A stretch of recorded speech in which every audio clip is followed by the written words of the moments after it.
I want to welcome all of you to the Power of God series, and we're going to be talking about time.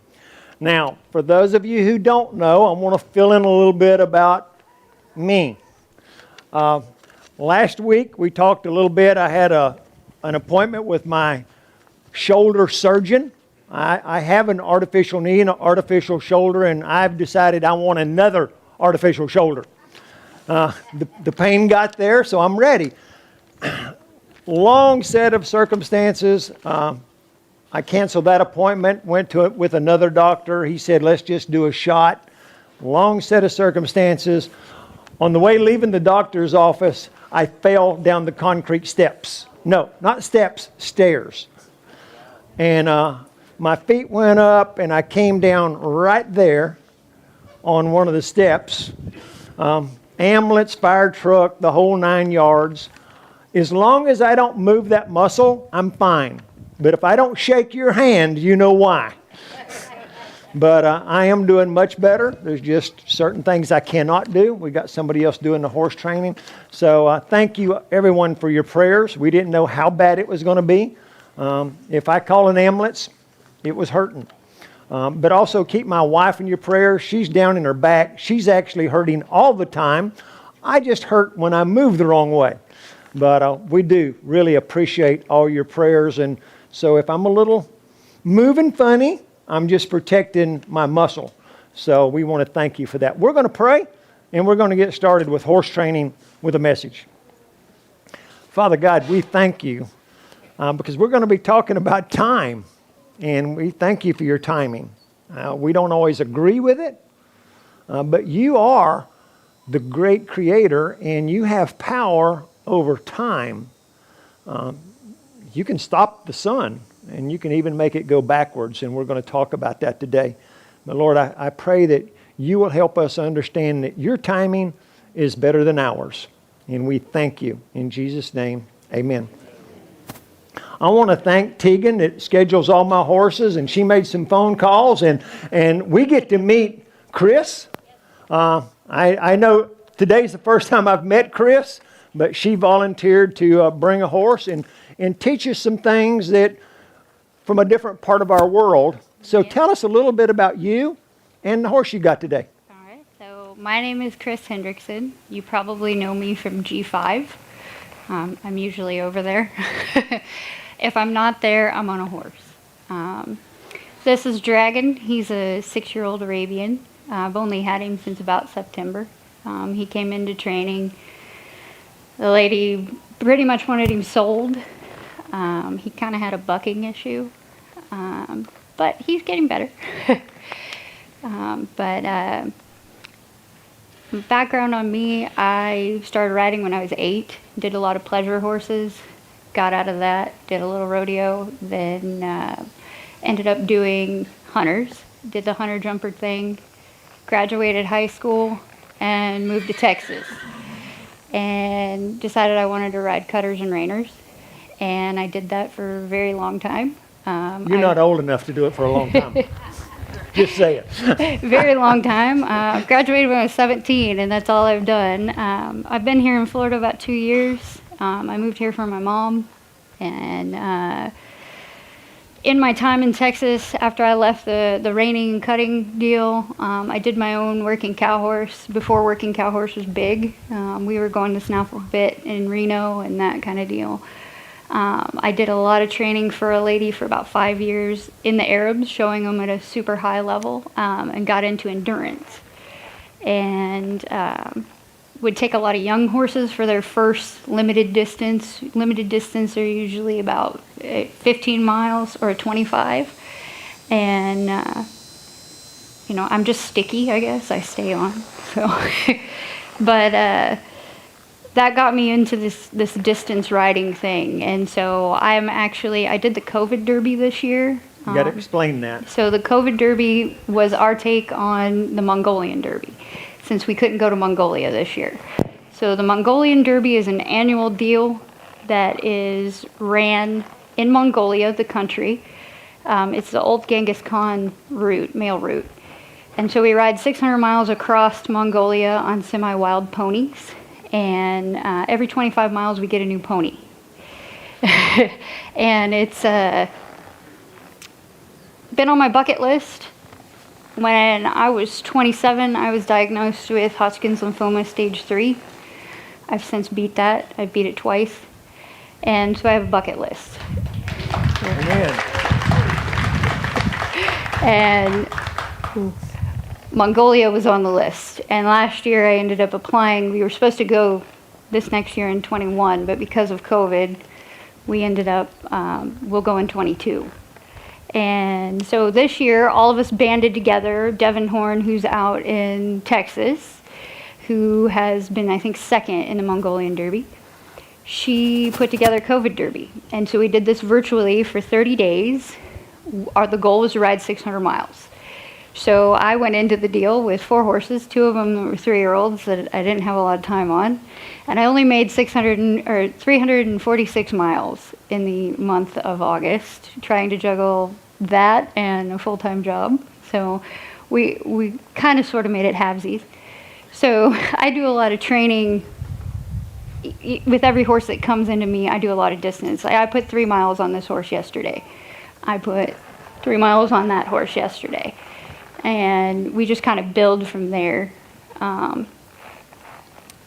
For me, it's getting them fit, because I would rather take a horse to a limited distance and he finish great and recover great than make it a bad thing and he's tired. So my training program has always been a little different, even when I was out in Texas. Everybody kind of has their own way. I never felt like I needed to force a horse to do anything. When I start them, if they buck, I did something wrong. To me, bucking is a confidence issue. Horses are scared. Very rarely does a horse really want to put you in the dirt. If he is, there's a reason. I can count on one hand the horses that I've given up on, that I've said, he's better off as a pasture ornament or something else. Don't try to ride it. But as people, we have a tendency to put things on horses that I don't think we really realize that we do. We put a lot of hopes and dreams on them, and at the end of the day, they just know their horse. So I try to keep my training pretty simple with this guy. It's been gaining his trust. The people that had him before kind of pulled on him a lot, didn't let him find his own way. We've been working on backing. He doesn't really understand that, and so I just kind of hold my pressure, and then I ice skate backwards. And when he gives me one, good job. And I try not to get greedy. Say, yeah, you did that on your own. But in riding this horse, I restarted him like a 2-year-old that never been saddled. Took him through all of that. Had some issues with him on the ground, trying to be a bronc. He's never done anything real bad on top of it, except he gets scared and kind of does the Arab. I was speaking to some people earlier. He is an Arabian, and a lot of times they get a bad rap.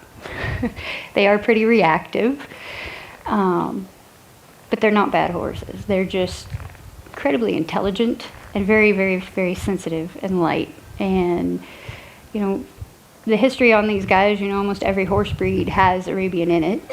And they were ridden into battle. So you kind of needed something that watched and paid attention and was fast. And he is that. But, I had some questions on what's in his tail. His tail drags the ground probably about 4 inches. I recently acquired this horse, so I wasn't going to change anything with him. Down the road, I want to show him. And they want their tails super long, because when he puts his tail up over his back and gets all snorty, they want that long, pretty tail. So that's why his tail's up. But Somebody asked me earlier about why the tail wrapping. I said, I'm a cowboy. I would say if he poops, it don't get in his hair. Yeah. And then I told him, no, it was probably. Which one is that, me or her? Then I said, probably the long tail. A lot of your show people with their horses, that tail is beautiful when in the show ring, but it's hard to keep that way. So, good point. No, so I've lost there we go. So he that is why his tail's up. Also, when I ride him through brush and that kind of stuff, I don't want to get anything tangled in it and dragging it behind him, because that would be interesting. But he's a pretty good kid. Like I said, he's learning. I feel like kind of the way he was started, I liked my horses to find their own way. I don't like to hold them a lot. Because when I'm going down the trail and I'm on mile 25 or 30, it gets real, you get in all sorts of weird positions, and you're riding one-handed and you're switching diagonals and you're sitting, you're cantering a little bit. It's all about finding what's comfortable for you and that horse. And I kind of need him to I point him and he just keeps going.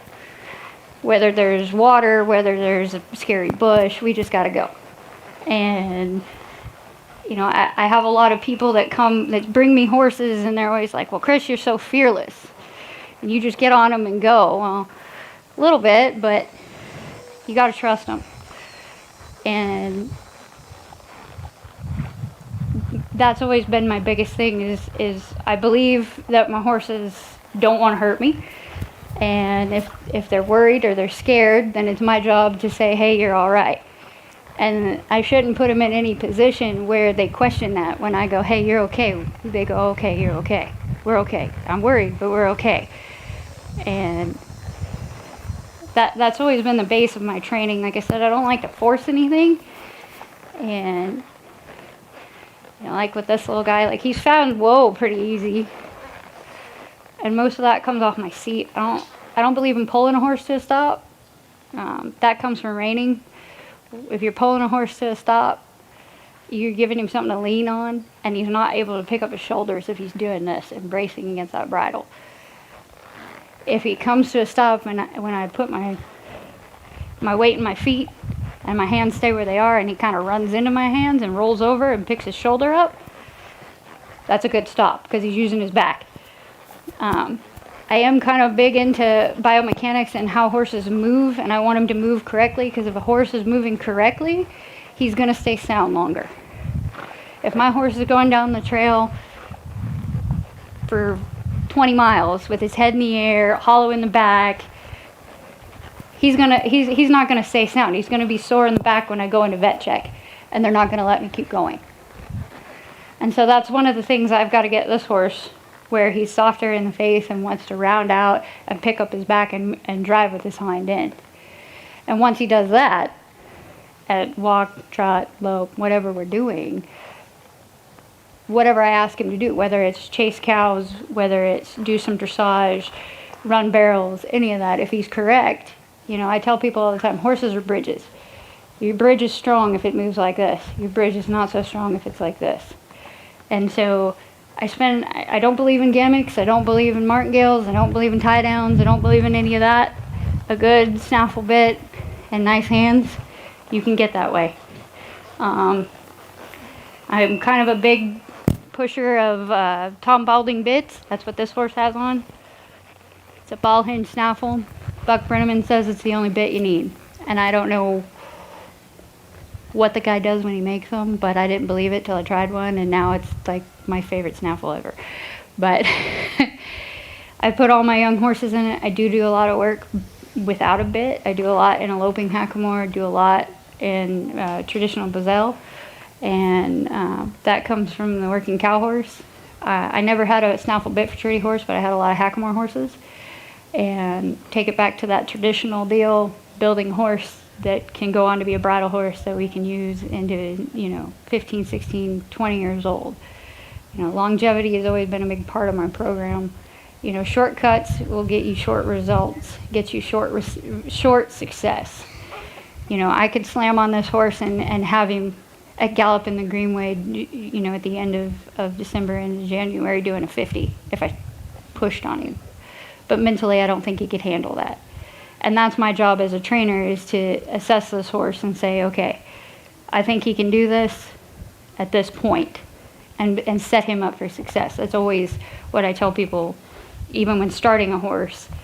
I don't ever want to put him in a situation where I set you up to fail, because then he becomes unconfident. And then if I have an unconfident horse, that's when you get behavioral problems. That's when the horse throws his head or bucks or runs off or gets scared. But if he's confident and he believes in me and I believe in him, then we'll be pretty successful. And so, You know, I think one of the things she's saying that goes against the horse world, and she's right, is we try to make a horse in 30 or 60 days. Mm-hmm. And that's not what's best for the horse. But when you're paying somebody X amount of dollars a month to ride them, you want a lot of results. I mean, back when I started, they wanted 30 days and they wanted their grandchildren riding them. You know, but it's a different thing. It's still the same today. And I like to use the 21-90 rule. So it takes 21 days to create a new habit. It takes 90 to change a lifestyle. So if you can expect this horse to come into training and in 30 days have an idea of what he's supposed to do and go out here and be broke, that we're not really giving him a fair shake. And unfortunately, a lot of the horses I get have been a 30-day deal. You know, I know this horse was started by a friend of mine that put 90 days on him, and then he kind of went down the road. And to me, at 90 days, a horse is just getting the idea of what he's supposed to be doing. And if you're doing it right, you're on the right track. I don't take horses in on 30 days. I turn horses down a lot because that's what people want. They want me to tune it up. They want me to put 30 days on it. And especially a horse to start, they have to stay with me at least 60 days. Because I do a lot of groundwork. I get silly on these things. I jump around. I do jumping jacks next to them. My biggest thing is whoa. A horse should know when I say whoa, feet stop. That gets you out of a lot of deals. If your horse is standing at the trailer and something happens, if you're on him or on a trail, whoa means stop. My biggest thing is a one rein stop. All my horses learn it, they keep it their whole life. If you pull one rein, stop your feet. This little guy doesn't really understand that yet. Good boy. And the reason I do that is because if you're out on a trail or down the road, if he's with somebody and something scares him, one rein stop. He's not going to take off and running down the road. This horse, like I said before, has been pulled on a lot, so his go-to is head in the air, run off. One rein stop. So when he wants to run around and get crazy and head up in the air, and I really don't have anything, if you pull on both reins, he ain't going to stop. He's just going to keep going. Head in the air, run off. If I do this, he's going to stop. He's going to stop or we're going to fall over. But usually horses want to keep 4 feet on ground. But, you know, that's one of my biggest deals. And I get a lot of horses in training that have been blown up, that have been a barrel horse, or they have been a cutting horse, or they've, this, you know, I get the problem, and I just take my time. I feel like everything can be fixed with time, and, you know, sometimes it takes longer than others. I had a big mare prior to moving here. She was my dream. She came to me with a lot of issues. She'd just stand on her hind feet. And she was a 3rd level dressage horse. She was much more educated than I was. She was a lot of money. But I took her thinking, oh, I'm going to fix her and I'm going to go and this is going to be an easy fix. And it took me 3 years. 3 years and trying to figure out that mare's mind. And she made me a better horseman. She made me put different people at my dinner table to where I could bounce ideas off of and learn to be not just a trainer but a horseman and think about the mind that I have, because this is a creature. And that goes back to the 30-90 day thing. I mean, this is a living, breathing animal that thinks on his own. He's got a heartbeat. And the fact that we saddle these things and we do the things that we do with them is incredible to me. The fact that we have futurity horses, the fact that we show these things, the fact that we work cattle. I mean, when you really stop and think about all the things we do with horses, it's incredible to me that they allow us to do it, that we're able to do it. And, you know, I'm a firm believer that horses are magic and they give people things. They're very, very good at giving other people, You know, somebody told me one time that horses are a mirror, and I don't know if I completely agree with that, but I do think that they can give you confidence. I think they can help you go through bad things. That big mare of mine, you know, she's what got me through cancer. I kept her 50 miles away from home, and I'd have to get in my truck and I'd have to drive to her, and I would be so sick that the only thing I could do was wrap my arms around her, and I'd stand there with that mare. And I couldn't quit because, well, I have to go see Tina. I have to go get in the truck and go see her. I think that's a good idea. What you're saying is you needed a purpose. Yep. And horses need a purpose. Yes. But if we try to confine that purpose to a ring or a show ring, it messes their mind. You know, she goes out and puts miles on them. You get these horses that want to go, you got to let them go, or you've got a frustrated mind. Well, So it's working the ways. you know, a lot of show horses, you know, I got that a lot because I used to trail ride my show horses, and these were horses that won world titles. Would go to the Snaffle Bit Futurity and Working Cow. I had a rope horse. You know, that this is what they did for a living. This is how we made our money. They were high dollar ponies. We're talking $20,000, $30,000, $50,000, $150,000 reining horses. Going around in circles is not what horses are made for. Horses are made to go trot around and eat grass. And so I would take my horses and we'd ride, and we would see all the different scary things and go through water and work cows, and you know, I had 180 acres to ride, and that's what we did. And I will tell you, when I would bring my horses, even my 2-year-olds, to horse shows and have them tied on the trailer, tied, you know, standing on the fence, they were able to handle the show life and going down the road and getting on the trailer and standing and doing a lot better than a lot of horses. But I thought about their mental state. You know, the other thing that I do a lot of is I turn horses out a lot. I don't believe in keeping them in boxes. Like I said, they weren't really made for that. It is scary when you take a $50,000 reining horse and you turn him out and you go, please don't break a leg. You know, but I think they need that. You know, just like I think we kind of need, we go on vacations, you know, life gets hard and we say, you know, I got to go get my mind right. And that is something I've struggled with as a trainer, as a rider, as a person, is, you're fine, having a good mindset. Because if I'm not in a good place mentally, I can't do right by him. If I'm not, you know, I'm a pretty happy-go-lucky kid, because I feel like every time I get to put my foot in the stirrup and ride is amazing, because I had a point in my life where I didn't know if I was ever going to be able to do that again. And so the fact that I get to do this, the fact that I get to go to a horse show, I mean, like, I had a blown-up barrel horse that I showed all last year. And sometimes we go to a horse show, and he'd be really good. Other times, I couldn't flat-footed walk in the arena.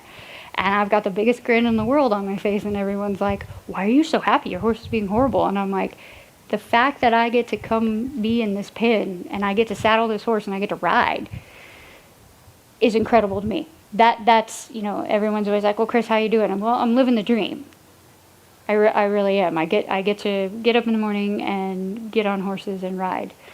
And, you know, if I've done the whole thing where that was my livelihood, I don't like to put that pressure on me anymore. That's why I work at G5. But this is my love and this is my passion, and I love helping people with horses because, like I said, they're magic, and they're able to help people chase dreams and chase goals and get things and enjoy life. I mean, I will tell you, like, getting out there on long trot in those trails, it's a therapeutic deal. I get to go out there and ride, and it's just me and my horse, and we're going, and it's great. And I do it because I love it. And, you know, I've been in the industry a long time, and I feel like we start out as these kids that love horses, and then somewhere in the middle we lose it. And then I think we try to get it back. And, you know, I never want to lose that joy and that just awe when I look at them and go, wow, you guys are incredible. You allow me to chase dreams. You allow me to get on.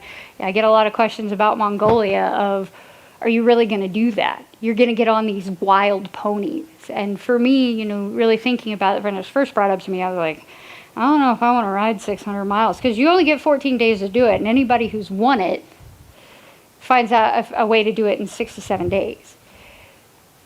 So that's like 100 miles a day, which I've done 100 miles in one day, but I've never had to saddle up and do it again the next day and the next day and the next day. But you're going to a country where they've been riding since 1200 BC. The horse is everything that they do. They use every part of that horse. It's a huge part of their culture. And to go and see how they ride and do is just, it's incredible to me.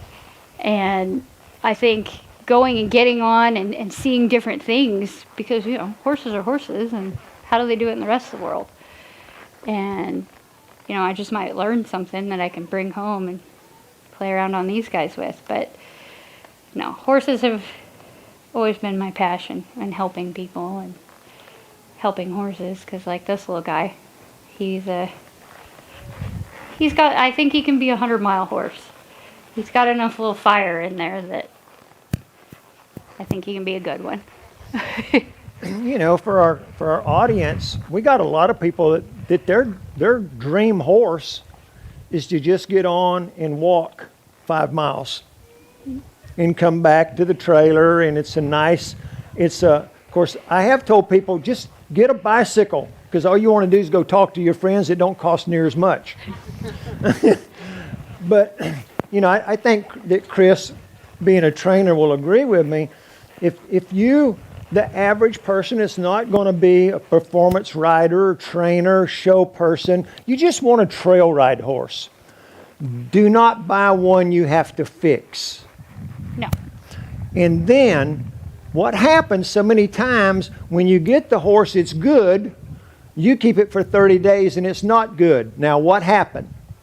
There could be a number of things. You let it get disrespectful, you put it in a stall, gave it too much energy feed, didn't give it enough exercise, but that's part of the learning process. But I think most every trainer will agree, the number one problem is people get the wrong horse for what they want to do. Oh, absolutely. So, I think that's one of the biggest deals, and that's one of the biggest deals that I see. And, we have an idea, I think, in our head as a person of what our ideal horse is or what we want, and we have a tendency to go, oh, well, he's pretty, so I think I need him. And unfortunately, you can get him, but it doesn't mean that he's going to fit you. And I go through this all the time. A lot of people have this idea they want a young horse. Oh, well, we need a young horse so we can grow together. Well, young horse is a lot of work, because it takes a lot for you as an individual. You've got to be able to give that horse confidence. You've got to give him tools. You've got to give him a little bit of training. And I'm not saying it can't be done, but it's a lot harder than getting an older broke one that's been there, done that, seen it all, that goes, oh, we're going down the trail, okay.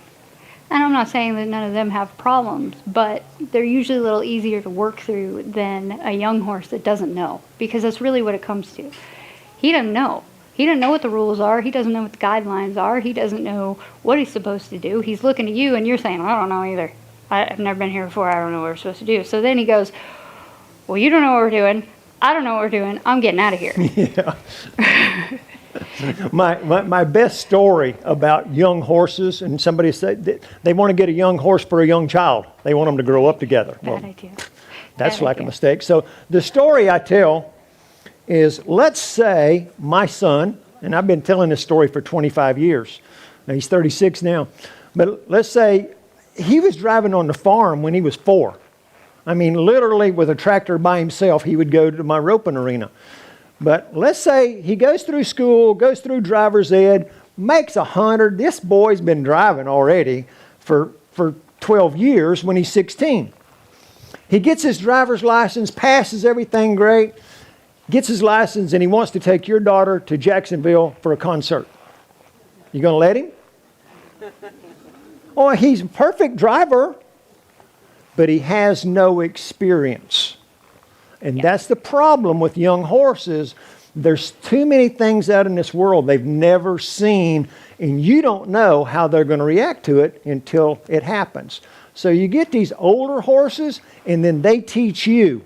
And the more you learn, we used to say, when you start off, you get one 20 plus years old. And then when you get better, When he teaches you, then you get one that's 12 to 15. And then when you get better, you can see how dumb you really are. When you think you're going to go get a 2-year-old. Well, even as a trainer, I ride a lot of young stuff. I've spent a lot of time as a colt starter. But I still make a point to find or borrow or take in a done, finished horse to ride. Because when I ride something that's done, that's finished, that, has the buttons, has the things, it makes me ride my young stuff better. Because when you ride young stuff all the time, you get bad habits. You flip your hands over, you let them pull on you, you do this, you